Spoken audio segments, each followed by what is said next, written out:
The air in the Galactic Culinary Council Hall was thick with anticipation.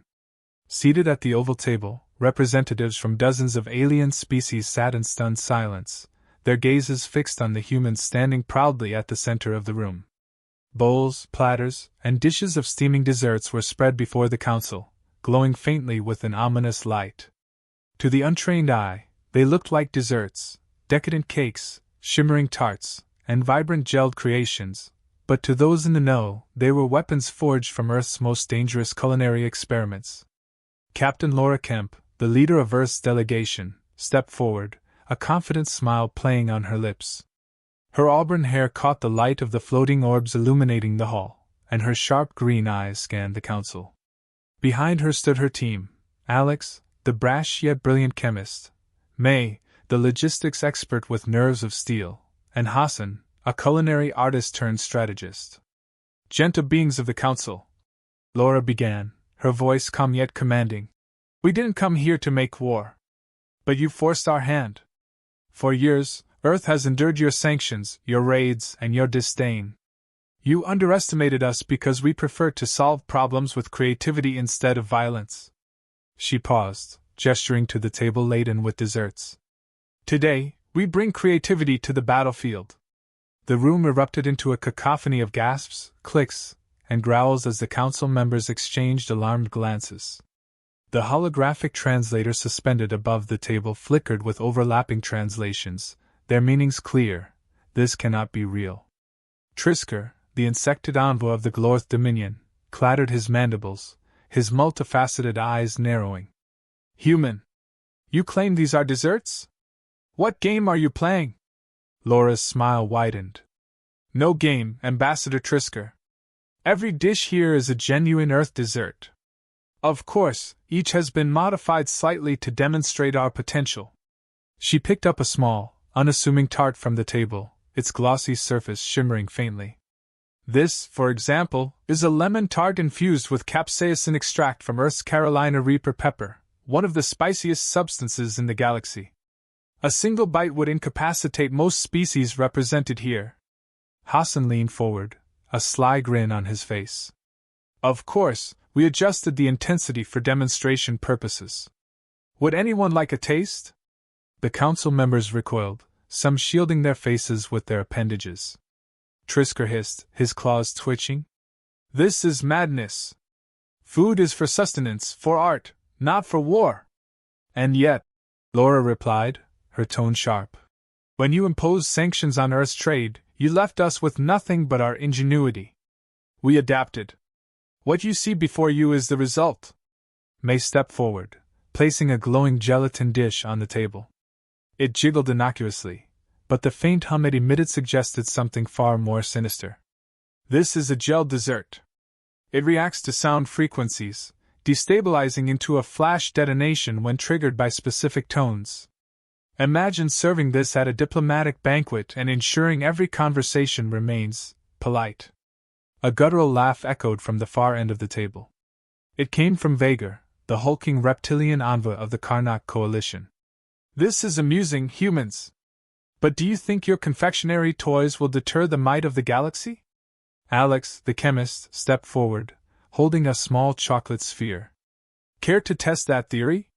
This chocolate bomb contains a microfusion reactor. A single drop of heat activates it. Trust me, you won't be laughing when you see what this can do." Vager's scales rippled uneasily, his laughter cutting short. Tension gripped the room as Laura took a step closer to the council table. "Let me make this clear, Earth is not looking for conflict. We've always been open to collaboration. But if you think you can continue exploiting us, treating us as lesser beings, you will find that we are far more resourceful, and far more dangerous, than you imagine." Her voice dropped, each word deliberate. "We turned dessert into weapons. Imagine what we could do with the rest of our cuisine." The council fell silent, the weight of her words sinking in. The humans stood firm, their presence an unshakable reminder of Earth's defiance. Trisker leaned forward, his mandibles clicking thoughtfully. "What do you want, human?" "Equality," Laura said. "No more sanctions, no more raids. Respect Earth's sovereignty, and we will share our knowledge, our culture, and yes, our cuisine. Vager snarled, but Trisker raised a claw to silence him. And if we refuse? Laura's smile faded. She set the lemon tart back on the table with deliberate care. Then you'll force us to show the galaxy what humans are truly capable of. The council chamber buzzed with nervous energy as the representatives whispered among themselves.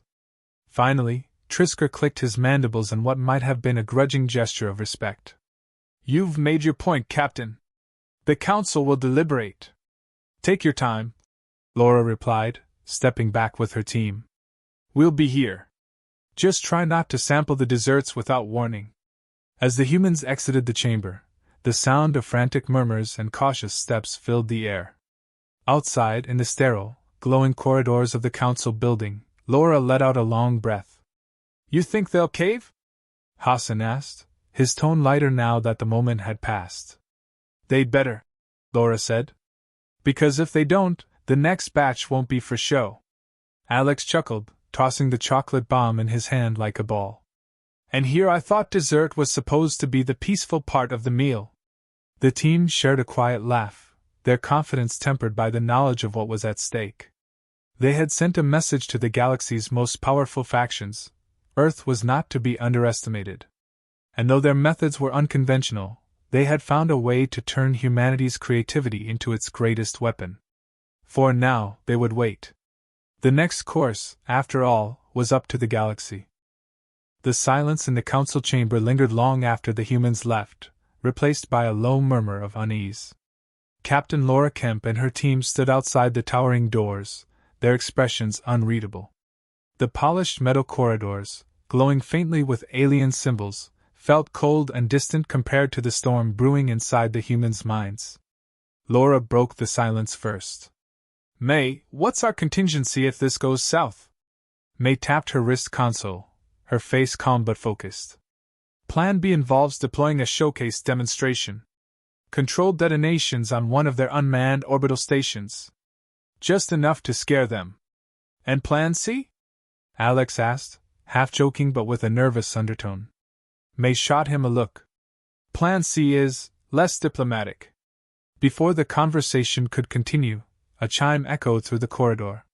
The council had summoned them back. Hassan leaned closer to Laura, his voice low. Think they'll take the deal? They'd better, Laura said. But we need to be ready for anything. The team re-entered the chamber. The council members had regrouped, their expressions a mixture of wariness and defiance.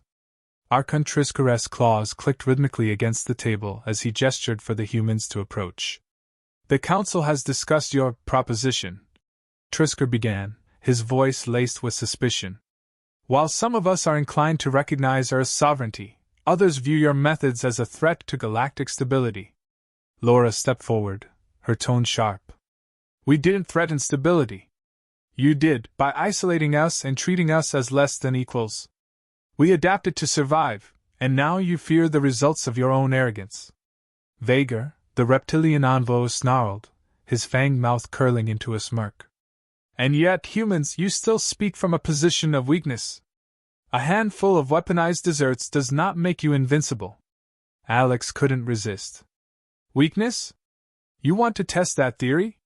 Because I've got a chocolate bomb here that's dying to meet you. Laura raised a hand to stop him, her eyes locked on Vager. This isn't about invincibility. It's about balance. We don't need to conquer anyone, we just need you to stop treating us like prey. Before Vager could retort, Trisker raised his claw, silencing the room. The council is divided, he said. But one thing is clear, if Earth wishes to join the galactic community as an equal, you must prove your capability. Laura frowned. We've already proven that. Trisker's mandibles clicked ominously. No, Captain. You've shown us your defiance. But equality is not earned through threats, it is earned through action. What kind of action? May asked, her voice wary. Trisker gestured to the holographic display above the table. A planet appeared, its surface scarred by massive craters and glowing fissures. This is Murnak Prime, a resource world controlled by the Karnak Coalition. Recently, our outposts there have been attacked by rogue factions, pirates who threaten stability in this sector. If Earth wishes to prove its worth, you will eliminate this threat. Vager's smirk widened. A fitting test. Let's see if your deserts can win a real battle. Laura's jaw tightened. You want us to clean up your mess? That's your test? Triscare's gaze bore into her. Consider it an opportunity. Succeed, and Earth's sovereignty will be recognized. Fail, and your defiance will be nothing more than an amusing footnote in galactic history. Hassan leaned toward Laura, his voice low. This feels like a trap. It probably is, Laura muttered. Then louder. We accept. But we do it our way. Triscare's mandibles twitched, but he inclined his head. Very well. You have one galactic standard cycle to neutralize the threat. Your actions will be monitored. Dismissed. Back on their ship, the Odyssey, the team gathered in the war room. The holographic display projected a detailed map of Murnak Prime, highlighting the pirate strongholds and key resource sites. This is ridiculous, Alex said, pacing back and forth. They're sending us to do their dirty work because they don't think we'll survive. They're testing us, May said. They want to see if we can handle ourselves in a real conflict. Hassan crossed his arms. And if we succeed, they'll probably find another way to undermine us. Laura leaned over the console, her eyes scanning the map. It doesn't matter. They gave us a test, and we're going to ace it. Alex, what can we repurpose for the mission? Alex stopped pacing, his mind already racing. We've got a few tactical payloads ready, mostly smaller-scale explosives. I can tweak the gelatin mines for precision strikes. And the spice dispersal devices could be useful in disorienting their troops. Do it, Laura said. May, what's our timeline? One standard cycle is about 36 Earth hours, May replied. We'll need to move fast. Good, Laura said. Hassan, I want every potential weak point on those strongholds mapped out. If there's a way to exploit them, we'll find it. The team dispersed, each member diving into their tasks. Laura remained at the console, staring at the glowing map of Murnak Prime. She knew this wasn't just about proving Earth's worth, it was about survival. If they failed, the Council wouldn't just reject their sovereignty. They'd retaliate. She clenched her fists. We didn't come this far to fail now. Hours later, the Odyssey entered orbit around Murnak Prime. The planet's surface was a chaotic mix of jagged mountains, sprawling deserts, and volcanic craters. Pirate ships patrolled the skies, their ragtag designs contrasting sharply with the sleek lines of the Odyssey. Laura's voice echoed through the comms. Team, you know your roles. May, take us in low and quiet. Alex, have the payloads ready to deploy. Hassan, keep those recon drones feeding us live intel. The ship descended into the atmosphere, skimming just above the surface. In the distance, the first stronghold came into view, a sprawling base built into the side of a massive cliff. The pirates had fortified it with anti-aircraft turrets and shield generators, but their defenses were scattered and disorganized. Perfect, Laura said, a faint smile tugging at her lips. They're sloppy. Let's show them how humans handle things. Alex's voice crackled over the comms. Payloads ready. Just say the word. Word, Laura replied. The Odyssey banked sharply as Alex launched the first payload. A series of glowing orbs dropped from the ship, detonating mid-air and releasing a thick, shimmering cloud. The pirates scrambled as the cloud enveloped the base, their movements becoming erratic. Capsaicin dispersal active, Alex reported. Those poor bastards are going to feel that for days.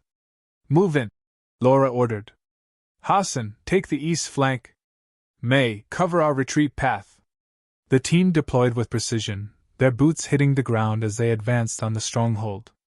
Plasma fire lit up the sky as the pirates fought back, but the humans moved with calculated efficiency. Alex's gelatin mines took out the turrets, while Hassan's drones disabled the shield generators. Laura led the charge, her rifle blazing as she pushed toward the command center. A pirate captain, a hulking creature with thick, scaly skin, charged at her, swinging a massive blade. She ducked under the strike, firing a point-blank shot that sent the captain crashing to the ground. The base fell within hours. As the humans regrouped, Laura surveyed the wreckage. "One down," she said, her voice steady. "Two to go." They were just getting started. The victory at the first stronghold was hard-fought, but the team knew it was only the beginning. The smoke from the wreckage hung heavy in the air, mixing with the acrid sting of the capsaicin dispersal. Laura stood at the edge of the command center's ruins, scanning the horizon where the next target lay hidden beneath the jagged peaks of Murnak Prime's volcanic terrain. "Recon drones are in position," Hassan reported, his hands moving deftly across the controls of his console. "The second stronghold is better defended. They've got overlapping shields and more concentrated firepower." "Figures," Alex muttered, wiping sweat from his brow. "We give them a wake-up call, and they actually start trying." Laura's gaze hardened. "Good. If they're adapting, that means they're taking us seriously. Let's make sure they regret it. Hassan, what do the defenses look like?" Hassan brought up a holographic map, highlighting the stronghold. It was built into a sprawling volcanic ravine, its main structure surrounded by multiple shield emitters and automated turrets. A thick layer of molten rock made a direct assault nearly impossible. "They've got anti-air coverage across the entire ravine," Hassan said. "And those shield emitters are clustered near geothermal vents. Taking them out will destabilize the shields, but it'll also trigger volcanic activity." "Great," Alex said, his voice dripping with sarcasm. "So, our options are getting shot down or turning this place into an erupting death trap." May leaned over the map, her brow furrowed. "What about a stealth approach? We could deploy the gelatin mines to disable their turrets and create a path for infiltration." "Risky," Laura said, considering the map. "But it's our best shot. If we can take out the shield emitters without setting off the volcano, we'll have a clear line to the command center." "Big if," Hassan said, though his tone carried more determination than doubt. Laura nodded. "Then let's make it happen. Alex, get the mines ready. Hassan, feed us real-time intel from the drones. May, you're on extraction duty once we're inside." The team moved swiftly, their boots crunching against the volcanic ash as they approached the ravine. The air was thick with sulfur, and the distant rumble of molten rock served as a constant reminder of the danger below. The Odyssey hovered at a safe distance, its cloaking systems active to avoid detection. "Deploying mines?" Alex said, crouching near the edge of the ravine. He carefully placed the glowing orbs along the rocky surface, their faint hum blending with the volcanic tremors. "These should disable the turrets long enough for us to get through." Laura signaled for the team to move. The mines detonated in synchronized bursts, releasing a shimmering wave of energy that rippled through the stronghold's defenses. The turrets sparked and fell silent, their circuits fried. "Turrets are down," Hassan reported. "But they'll be back online in 10 minutes tops." "Plenty of time," Laura said, motioning for the team to advance. The team descended into the ravine, their movements precise and deliberate. The volcanic terrain was treacherous, with jagged rocks and streams of molten lava crisscrossing their path. The shield emitters loomed ahead, their glowing towers pulsating with energy. "Stay low," Laura said, her voice barely above a whisper. "Take out the emitters one at a time. We can't afford to trip their alarms." Alex moved ahead, his toolkit slung over his shoulder. "I'll handle the emitters. Just keep those trigger-happy pirates off my back." As Alex worked, Hallie and Hassan kept watch, their weapons trained on the shadows. The stronghold was eerily quiet, the absence of enemy patrols putting everyone on edge. "This feels wrong," Hallie muttered, her finger hovering over the trigger of her pistol. "Why haven't they sent reinforcements?" "They're watching," Laura said, scanning the cliffs above. "They know we're here, but they're waiting for something." Before Hallie could reply, a deafening roar echoed through the ravine. From the shadows emerged a towering mech, its armored frame bristling with weapons. It moved with a menacing grace, its glowing eyes locking onto the humans. "Contact!" Hassan shouted, opening fire. The mech unleashed a barrage of plasma bolts, forcing the team to scatter.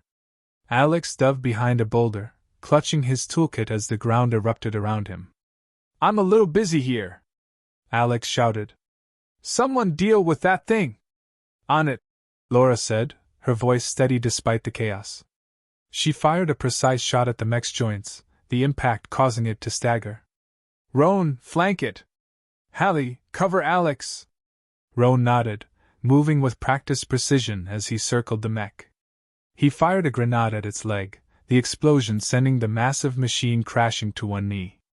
"It's vulnerable! Hit it now!" Hallie darted toward Alex, firing at the mech's smaller drones that had begun swarming their position. "Keep working, Alex! I've got you covered! Almost done!" Alex shouted, his fingers flying across the emitter's control panel. Sparks flew as he bypassed the alien systems, his face lit by the glow of the emitter. "Just a little more!" The mech roared, its glowing eyes locking onto Laura. It raised a massive plasma cannon, the weapon humming with deadly energy. "Not today!" Laura muttered, firing a burst into the mech's exposed core. The shot struck true, and the machine let out a final, guttural groan before collapsing in a heap of smoking metal. "Emitters down!" Alex shouted as the shield around the stronghold flickered and collapsed. "We've got a clear path.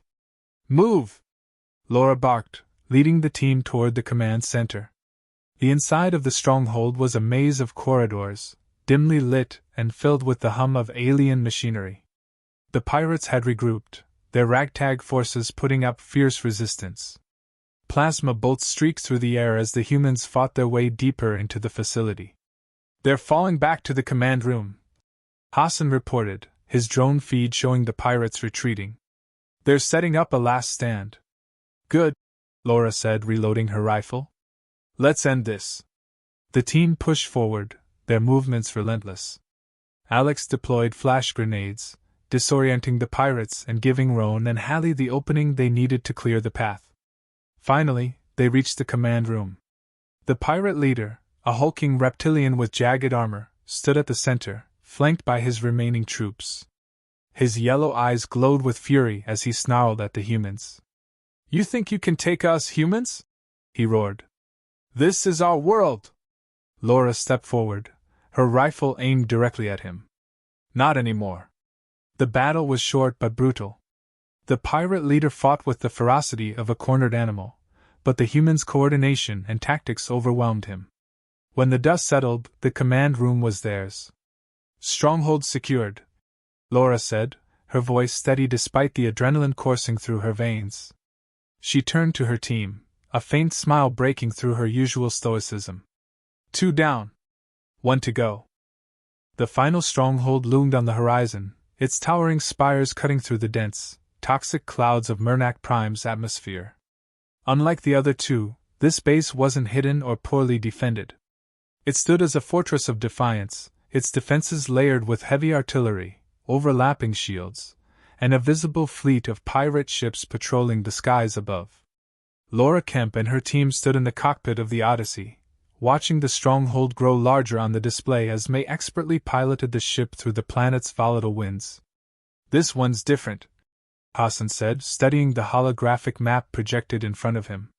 "They've consolidated everything here. Anti-air, drone swarms, and those orbital cannons? We're walking into a meat grinder." Laura crossed her arms, her expression hard. "Which means this is the command center for the entire pirate operation. If we take it out, we don't just win the mission, we crush their ability to regroup." Alex let out a low whistle as he scanned the map. "That's a lot of crushing. You got a magic plan for this one, Captain?" Laura glanced at the team. "We've come this far. Let's finish it. Alex, I want all remaining payloads prepped. We'll hit them with everything we've got. May, take us low under their radar and find us a safe drop point. Hassan, keep the drones feeding us intel." "What about me?" Hallie asked, her tone steady but curious. Laura's lips curled into a faint smile. "You're our ace in the hole. If we're going to bring this place down, we'll need to sabotage it from the inside." Hallie nodded. "Understood." The Odyssey descended into the stormy atmosphere, its cloaking system struggling against the electromagnetic interference. Outside, lightning streaked through the clouds, illuminating the fortress's jagged silhouette. "They've spotted us," May reported, her fingers dancing over the controls. "Patrol ships are changing course. ETA 3 minutes. Then let's make them regret it," Laura said, strapping on her gear. "Team, ready up. We drop in 2. The Odyssey flew dangerously low, hugging the jagged terrain to avoid enemy fire. The pirates' patrol ships scrambled in the distance, their engines glowing faintly against the stormy sky. Laura and her team stood in the drop bay, their expressions a mix of focus and determination. "Remember," Laura said, addressing the team, "this isn't about survival, it's about finishing the mission. We take out their command structure, and we leave nothing standing." The drop doors hissed open, revealing the raging storm outside. Without hesitation, Laura led the jump, the team following close behind. Their descent was fast and chaotic, the storm winds buffeting them as they navigated through the darkness. They landed on the outer edge of the fortress, their boots hitting the ground with practiced precision. "Move fast," Laura ordered, raising her rifle. "We hit their shields first." The team advanced through the rocky terrain, their movements swift and deliberate. Plasma fire lit up the sky as pirate patrols engaged them, but the humans fought with brutal efficiency. Alex's flash grenades disoriented the enemy, while Hassan's drones provided critical cover fire. The shield emitters were heavily guarded, their towering structures pulsing with energy. Laura and Roan led the assault, their combined firepower overwhelming the pirate defenses. Alex moved in to deploy his charges, his hands steady despite the chaos around him. "Charges set!" Alex shouted, his voice cutting through the roar of the storm. "Blowing in 3, 2. The explosions were deafening, the shockwave rippling through the fortress as the shields flickered and collapsed. For a moment, the storm seemed to pause, the air heavy with silence. "Shields are down," Hassan reported, his voice grim. "But they know we're here. Reinforcements inbound." Laura didn't flinch. "Good. Let them come." The fortress's defenses roared to life, a swarm of drones emerging from hidden compartments in the walls. The team pressed forward, their weapons blazing as they fought their way toward the command center. May's voice crackled over the comms, her tone urgent. "The orbital cannons are locking onto the Odyssey. I'm taking evasive maneuvers, but I won't be able to stay in range for long." "Hold as long as you can," Laura replied, firing a burst of plasma at an approaching drone. "We'll take out the cannons from inside." The team reached the outer perimeter of the command center, a massive structure reinforced with alien alloys. Hallie moved to the front, her eyes scanning the complex for weaknesses. "There," she said, pointing to a series of conduits running along the base of the structure. "Those are power feeds for the cannons. If we can disable them, the whole system goes offline." "Cover her," Laura ordered. "Alex, help her rig the charges."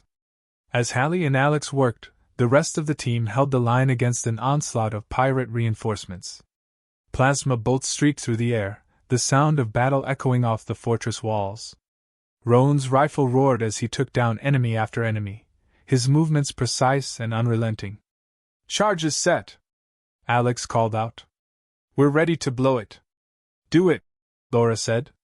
The explosions rocked the fortress, sending sparks and debris flying. The orbital cannons fell silent, their power cut off as the conduits crumbled. May's voice came through the comms, filled with relief. "Cannons are down. I'm holding position for extraction." "Not yet," Laura said. "We still have the command center to deal with." The team breached the command center, the heavy doors giving way under the force of their charges. Inside, the pirate leader, a massive, cybernetically enhanced figure, waited for them. His glowing red eyes burned with fury as he raised a massive plasma cannon. "You humans don't know when to quit," he growled, his voice distorted by his implants. "This is the end for you." "Funny," Laura said, raising her rifle. "I was about to say the same thing." The final battle was a brutal, chaotic melee. The pirate leader's strength was unmatched, his cybernetic limbs smashing through walls and deflecting plasma fire. But the humans fought with precision and determination, exploiting every weakness they could find. Roan distracted the leader with heavy fire, while Hassan used his drones to disable key components of the pirates' cybernetics. Hallie and Alex coordinated an attack on the command systems, shutting down the leader's support network. Finally, Laura moved in for the kill. She fired a well-placed shot into the pirate leader's exposed core, the blast sending him crashing to the ground in a heap of sparks and smoke. "It's over," Laura said, lowering her rifle. The team stood amidst the wreckage, their breaths heavy and their bodies battered but unbroken. They had done it. The pirate operation was destroyed, and the mission was complete. Back aboard the Odyssey, the team gathered in the war room as the fortress burned in the distance. May guided the ship away from Murnak Prime, the storm clouds fading into the void of space. "We did it," Hassan said, his voice filled with quiet pride. Laura nodded. "We did more than that. We proved them wrong. Earth isn't weak, and we're not prey. The galaxy will know that now." As the team sat in exhausted silence, the weight of their victory settled over them. They had faced impossible odds and emerged victorious, not just for themselves but for humanity. And for the first time in years, they allowed themselves to hope.